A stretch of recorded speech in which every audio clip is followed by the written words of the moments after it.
What's up, everybody? Welcome to another great episode of Geeks Without Borders. My name is Gift Time Egbelu, and I got one of the best hosts because our other co-host decided to go all do vacation and family and take care of internal things to help loving relationships. So selfish, right? So selfish.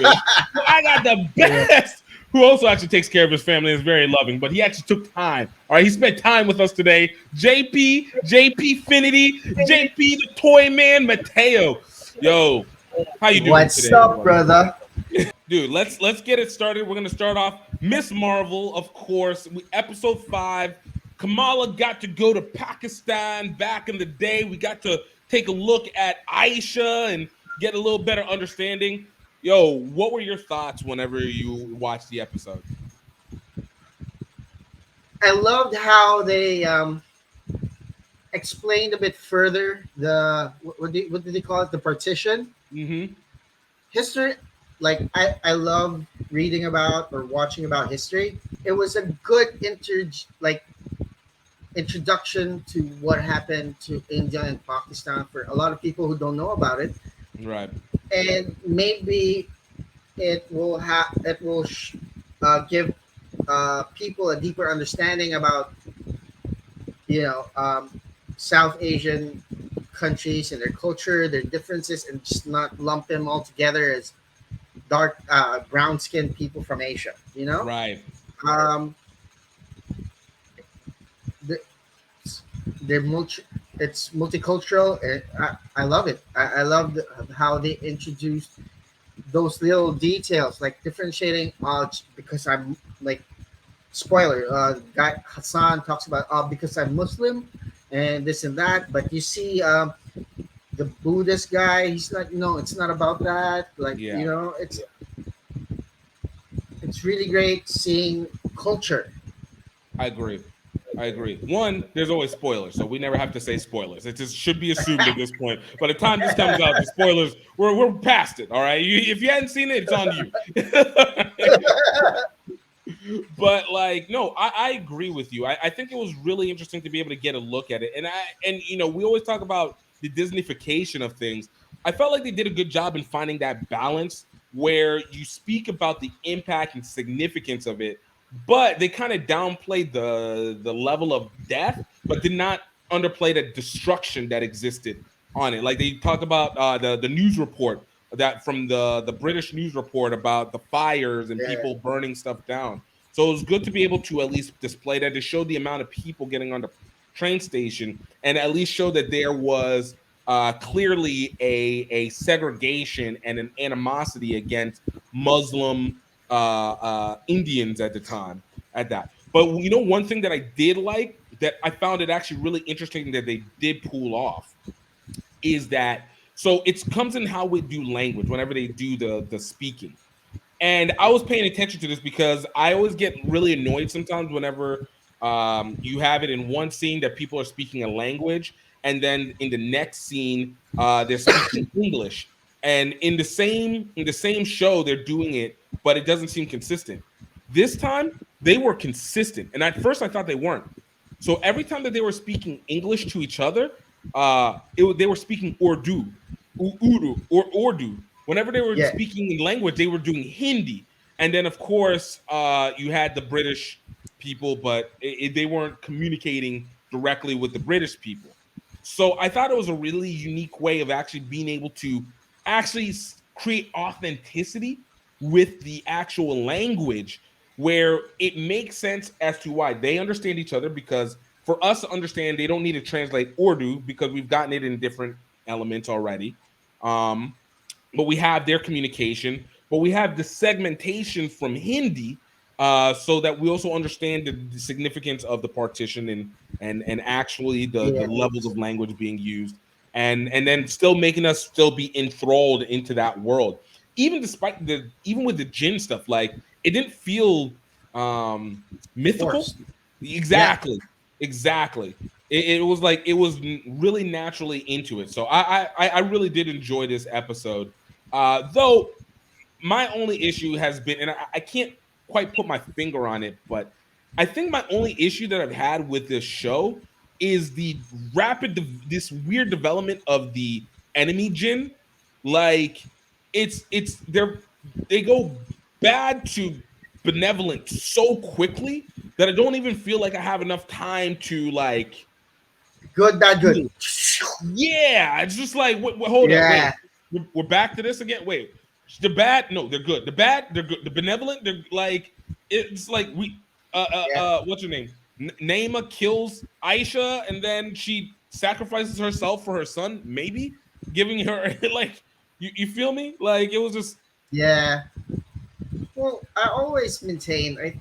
I think deep down the Jin were good, but they were just desperately trying to get home.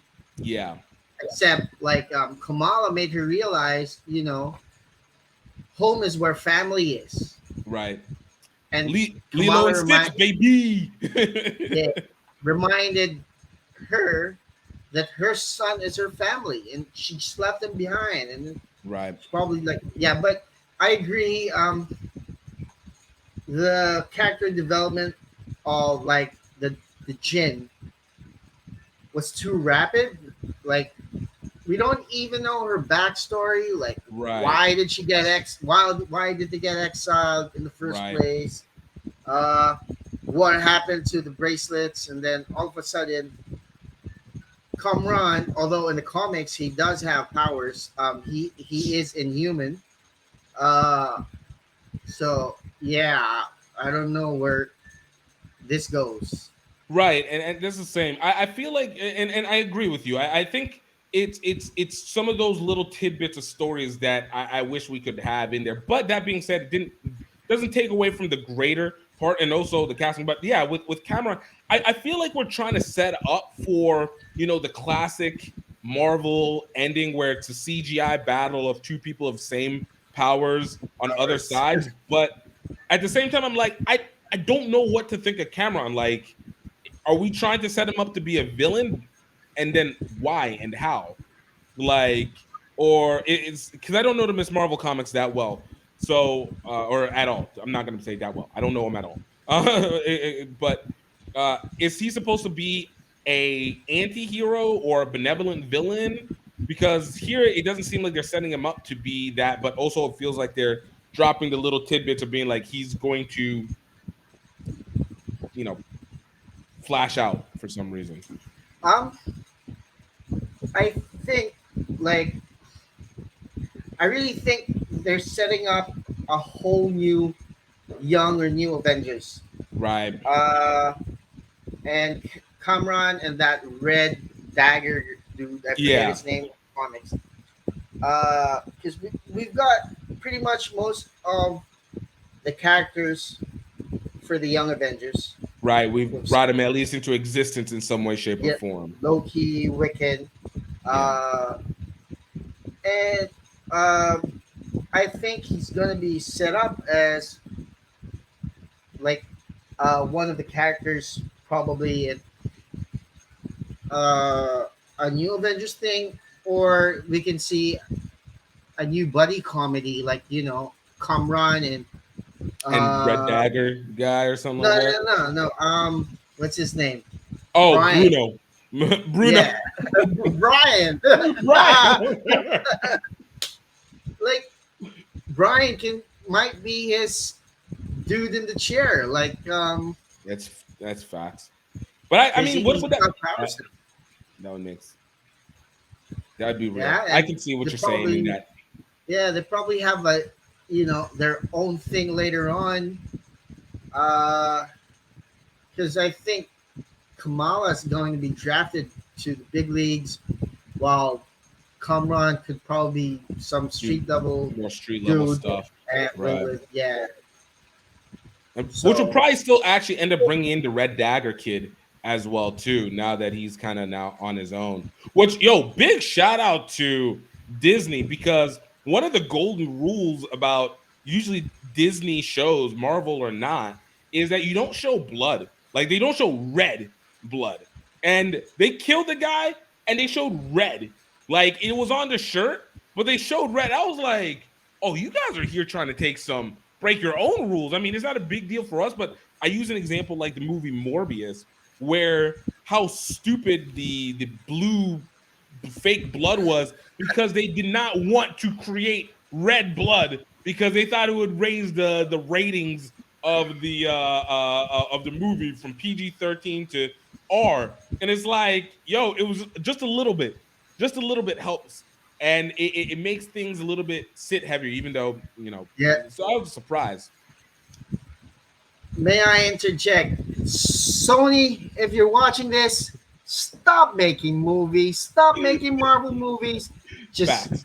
give them back to Marvel, or at least let them write the stuff and just don't interfere. There we go. There we go. Just if you want to be the distributor, take your 15-20% and just go because you don't need to do Yeah. these anymore. Yeah. I Take I points think off the merchandise. Take points off the movie. Just don't interfere with the friggin' stories. exactly. You can't make your own universe. You suck at it. Please stop. This is the Fox effect all over again. Anyway, going Yeah. back to Miss Marvel, I think Marvel, Disney is listening to fans Yeah. with the introduction of blood. Like I think by now, because like the Disney shows, it's watched by kids Yeah. and it's definitely watched by the parents, Right. and it's definitely for most people a family affair these days, Right. right? So I think Disney is learning from their fans and knowing that most of these Marvel shows, Marvel movies are family affairs. And Right. they think, if parents let, you know, if parents are okay for their kids to see these kinds of things with proper guidance, then it's fine, Right. right? That's I why. think that's actually very true, and I think it's been the unique strategy that we've seen. It's because look, it's never been a quiet piece where Disney utilizes nostalgia for monetization. I mean, whenever you've been around for since almost 100 years now, since the 1930s, you're gonna build up at least a catalog that introduces different generations of people. But I think, like you said, now whenever you're in a position where everybody has accessibility to the content at almost about the same exact time. And I probably want to say I give a lot of credit to DreamWorks to doing this with Shrek, where I mean we've seen some other examples, but I think feel like Shrek was Yeah. like the pinnacle moment where you found the correlation between kids movie and adult So, thematics. You know, yeah. Oh my God! If the kids got some of the Shrek jokes Yo, down, that's what I'm saying. Look, this was the '90s for us, right? Like Ren and Stimpy, Animaniacs, all those kind of shows that Simpsons. had that layering. But to see it from a big screen scale, I'll give it to Shrek all the time. I'll give it to Shrek on Shrek. that one. You Yeah. know, and I think we Man, I love Shrek. oh same. But yeah, like since that moment, I think we start to see a mastery of being able to coalesce the two, which is why I think people start to complain about the formula, but also don't realize how much the formula is necessary. Like, you, even if it can get redundant at sometimes, but they always give us just a little bit more. Like people are like, we use an example like The Boys, which is incredible storytelling, which obviously we'll talk about later, which is incredible storytelling, but you're limited to being able to be viewed by a certain segment of people. And it's a Yeah. lot of people, but it's a very specific segment of people that are allowed to be able to watch it. Like we Yeah. if we put The Boys on the big scale on a big screen, it's still Nah. limited to right. It's still R. limited. It's R16, R18. Exactly. Exactly. Whereas within the Disney Marvel scope, and more so than they do with Star Wars and even with their other with the Pixar property, which maybe the Pixar properties are maybe second close to having that line. Um, Finding that middle ground where everybody can be somewhat happy is incredibly difficult. It's an absolute mastery that they've been able to pull off there. So, all right. So we're Alright. on to this is supposed to be, I think episode 6 is the last episode of Miss Marvel, if I remember correctly, Yep. right? Episode So 6. yeah. So Episode what do you 6. think? All right. So what do you think is going to end up happening? What do you predict to be happening? Because this also still has to connect to the Marvels coming out Yeah. next year. Yeah, you know what? Like I said earlier, I have a feeling that we're gonna have the Marvels. Right. Um, like in the comics, Novar is a Captain Marvel. Mm-hmm. Could be like instead of a Novar, we have a Kamran coming in as another Marvel. Mm-hmm. But I really don't know how this goes. Like maybe we'll get all the Marvels together, and then Kamal gets drafted into the big leagues, like in the comics, and then Kamran stays with the Young Avengers, like Yeah. B Team. But right now, like I'm actually a bit surprised about Kamran having powers, though it's in the comics. But this Just early, so sudden. yeah. But this early, I'm like, all right, what are the? I'm really at a loss, except for that one theory that I have.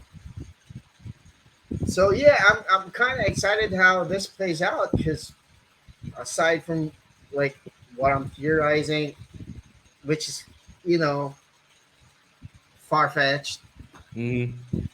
I really don't know. Yeah. But No. I it is think this. kind of exciting. I think this one's a little bit of toughy because there's not again, this is only solely almost solely set to set up the Marvels, and I don't really see much of what we can pull out of a second season that's as a show outside of what happens after the Marvels.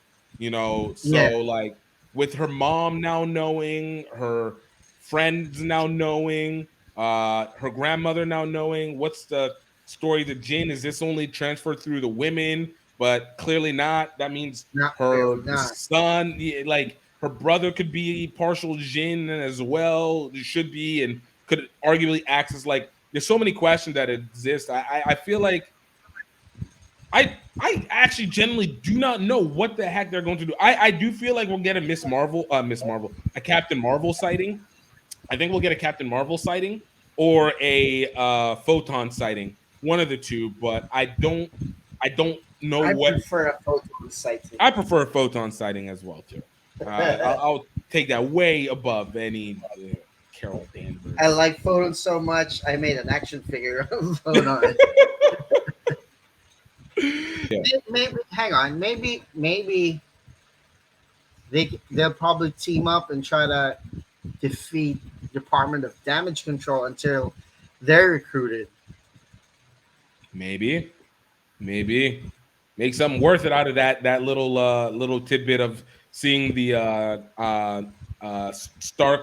Stark Industries drone Drone, yeah. pilot things. But I guess this is what I liked about the episode.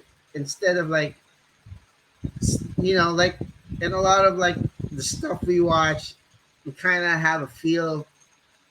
This is what's gonna happen. This is what's gonna happen. But right now, we just like I wonder what's gonna happen. Right. Which is kind of cool because this time I don't have any like credible theories. Yeah. This is just being left in the dark, and yeah, no, you're right. There's nothing to pull from. We just enjoy it. We're just here. We just take it for what it's gonna end up being. Let's remind our friends to please click on the subscribe button and hit that notification bell so you know when we have new videos out. Subscribe. Subscribe! God, oh die. Oh die.